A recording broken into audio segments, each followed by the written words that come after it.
नमस्कार, आप देख रहे हैं show 24 news channel prime time में। मैं हूं राज शर्मा आपके साथ। बात करते हैं देश और दुनिया से जुड़ी अहम खबरों की। इजराइल में अब मास्क की जरूरत नहीं, ऐसा आदेश देने वाला दुनिया का पहला देश।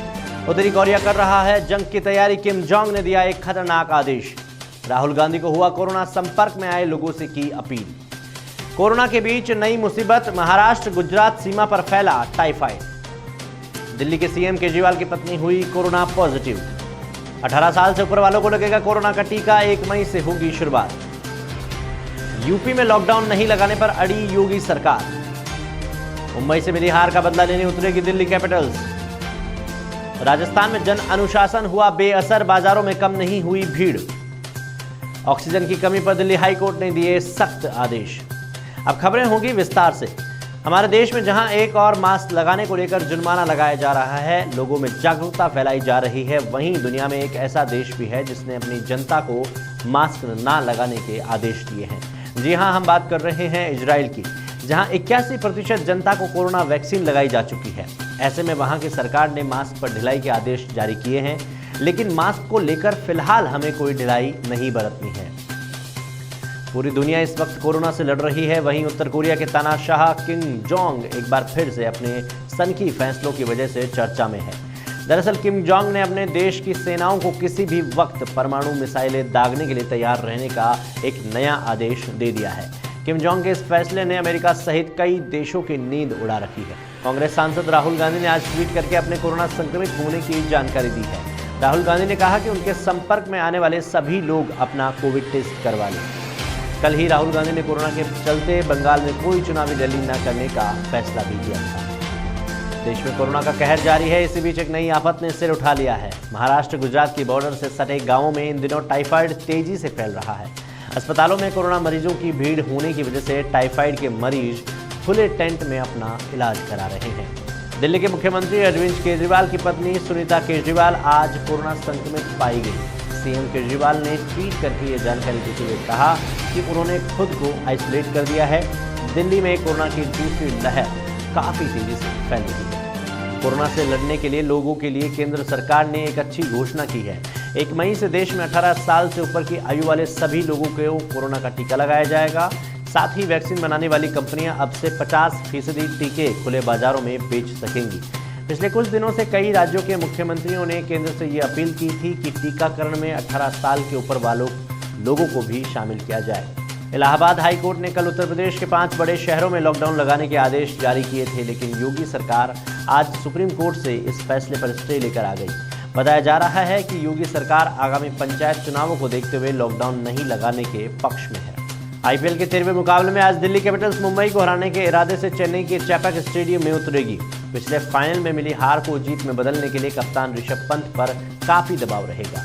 तो वहीं हिटमैन रोहित शर्मा की कप्तानी में मुंबई अपना विजयी रथ आगे बढ़ाना चाहेगी। राजस्थान में मुख्यमंत्री अशोक गहलोत द्वारा 3 मई तक लॉकडाउन लगाया जा चुका है, जिसे जन अनुशासन पखवाड़ा नाम दिया गया है। लेकिन बाजारों में नजर आ रही भीड़ को देखकर तो यही लगता है कि लोगों पर इसका कोई असर नहीं हुआ है। पुलिस द्वारा कोई खास सख्ती नहीं की जा रही।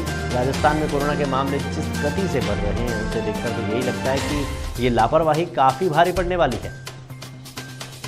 कोरोना मरीजों के लिए ऑक्सीजन की किल्लत के मामलों पर दिल्ली हाईकोर्ट ने सख्त रवैया अपनाते हुए केंद्र सरकार को आदेश दिया है कि इंडस्ट्री से ज्यादा ऑक्सीजन की जरूरत मरीजों को है। कोरोना से जुड़ी एक याचिका पर सुनवाई करते हुए उच्च न्यायालय ने यह आदेश दिया है। चलिए स्पेशल रिपोर्ट पर चलते हैं। कोरोना संकट में ऑक्सीजन की कमी नई समस्या बनकर पैदा हुई है। मरीज ऑक्सीजन की कमी का सामना कर रहे हैं। बहुतों की मौत इस वजह से हो चुकी है। ऑक्सीजन सिलेंडरों की कालाबाजारी भी हो रही है।